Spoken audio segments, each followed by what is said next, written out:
Welcome to a very special edition of The Watchman from Christians United for Israel's 11th Annual Washington Summit. Folks, what a time to be here in the nation's capital. We have a nation that in many ways is divided. We have a world on fire. We have an increase in Islamic terror attacks around the world and right here in the West, whether it's Nice, France, Orlando, Paris, Brussels, San Bernardino, the list goes on and on. These are perilous times and they matter to you. Luckily, here at the CUFI Washington Summit, we have some of the world's top Middle East analysts and experts to make sense of it all. And today, on another Watchman All-Star panel, we're joined by two of the world's top experts, the best of the best, and hailing from America's two greatest allies, Great Britain and Israel. Number one, we have Colonel Richard KEMP, former commander of all British forces in Afghanistan. And number two, we have Major ELLIOT CHODOFF, a reserve major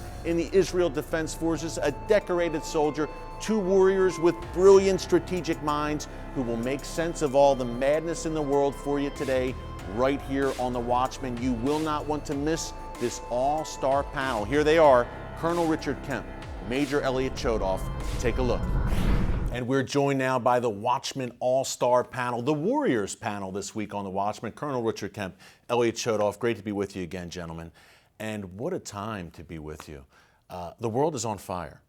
Your region, of course, ELLIOT, you're coming to us from Israel, constantly surrounded on all sides. But Colonel KEMP, increasingly affecting us here in the West. You're a British native, obviously. We're here in the U.S. We've seen recently attacks in Nice, France, Brussels, Paris, Orlando, San Bernardino. Talk about how what's happening over there in ELLIOT's neck of the woods is affecting us profoundly here more and more in the West. Well, I think we've seen, which is pretty predictable actually for many years, we've seen the kind of terrorism that Israel has faced over almost, well, pretty much since its creation. We've seen it now being replicated in Europe and here in the United States, and it was inevitable that was going to happen. And I think a part of it, obviously, it goes back really, the high point, or the start point really of the current campaign goes back, of course, to 9/11. But in recent years, we've seen the result of failing to get a grip of the Islamic State in Syria and Iraq and Libya and Afghanistan, where they should have been dealt with by now by the United States and by Britain and by our allies, but they haven't. Afghanistan, a place you know of intimately. You once led British forces there. I did indeed, back in 2003. And of course in Afghanistan, the Islamic State is on the rise there. They're rivaling the Taliban. They're not as powerful as the Taliban yet, but they are presenting even more problems than the government of Afghanistan already had. But the way to deal with this problem is to smash the Islamic State wherever they raise their head with maximum force. Failure to do that results in them inspiring jihadists around the globe to carry out the kind of attack we saw in Nice only a few days ago, that devastating attack using the kind of tactics that have been used against the state of Israel now for a number of weeks, a number of months. And this is inspired by the Islamic State and is being inspired because of our failure to deal with it. Richard, that's an interesting point. The kind of tactics being used against Israel for years. ELLIOT, I think of the car ramming attack, for instance, in Nice, France. At least 84 people killed in a car ramming by an Islamic State supporter. It now looks more and more like. We've seen car rammings several times used by Palestinian terrorists in Israel over the past several months. Talk about how Israel, and I hate to phrase it this way, is kind of a training lab in many ways for Islamic terror. We've seen tactics that are first used in Israel increasingly used here in the West. The car rammings, the stabbings, the occasional shootings, and I say occasional because it's all relative. 15 years ago, we were having buses blow up, cafes blow up virtually every day. All of that is a result of successful counterterrorism. And it's a paradox because terrorism is not warfare in the global sense, it's warfare in the micro sense. And you can't hermetically seal a system, but what you can do is sort of shrink the holes. After 9/11, the American system also kind of went up, and here, on 9/11, they didn't get in under the radar. There was no radar. The system was down, the security system. So the system came up. There are now smaller holes. The smaller holes mean we're going to see more here of the Orlando, San Bernardino type.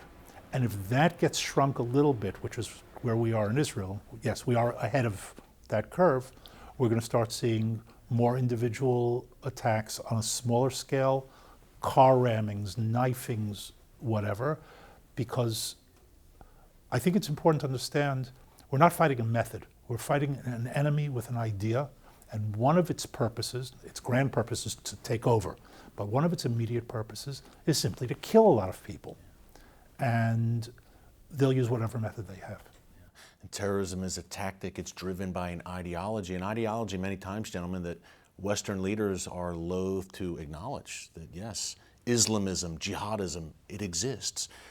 Colonel Kemp, you made a great point earlier about smashing the Islamic State wherever it rears its head.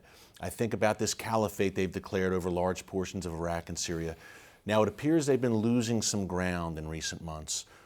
Is there a fear that as they contract in the caliphate that they will expand their operations globally to try and keep that impression of momentum going, which is so important for ISIS as it tries to attract new followers? It is already happening, and it's been happening for a while. And as I mentioned, we've already seen the rise of Islamic State in Afghanistan, in Pakistan, in Libya, as we know about, in various countries around the world. Sinai at your doorstep, Elliot, at Israel's doorstep. And across from us on the Golan. That is right. You know, we have seen this organization adapting to the circumstances it finds itself in a way that the West seems unable to do. And so, yes, you're right. They will look at what's happening to them. They will recognize that there are setbacks. It should have been much worse for them than it has been, but there are setbacks. And they're projecting their terrorism into places like Europe and the United States of America.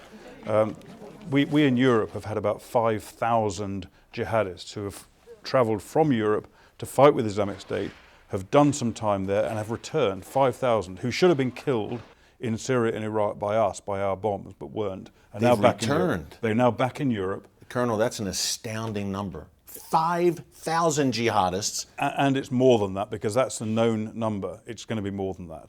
And all of those people are at liberty now in Europe, in European countries, not only to travel around Europe at will, but to carry out attacks against us if they have the wherewithal to do so. Some of them won't. Many of them, I think, will have an intention to do so. And obviously that poses a massive challenge for our security services. You talk about the ability to travel freely, Colonel Kemp, around Europe. The European Union, obviously, people move around pretty freely in the EU. Now you're coming from Great Britain. We were talking a little bit before the interview. We have the Brexit, where Great Britain is now leaving the EU. Is there an impact there on global security, on this global jihad we're talking about? There is a significant impact on that. And one impact is that it will restrict the threat to the United Kingdom. And the threat to the United Kingdom, of course, affects the United States as well, directly, because we have so many American citizens working and visiting the UK, just for one thing. And many British people travel out to the US, travel out here. And so many Islamists as well, unfortunately. Exactly. And now we're leaving the EU, we can stop all of those 5,000 people, except those who are British citizens, from travelling into Britain. That's a significant step forward. In addition to that, I think we have a greater ability to clamp down on immigrants coming in from North Africa and from the Middle East into Europe, who, in addition to this 5,000, pose another massive problem. Now, they're not all going to be terrorists, but many of the ones who come, many of them, will already be jihadists, and some of them will become jihadists when, after they arrive in Europe.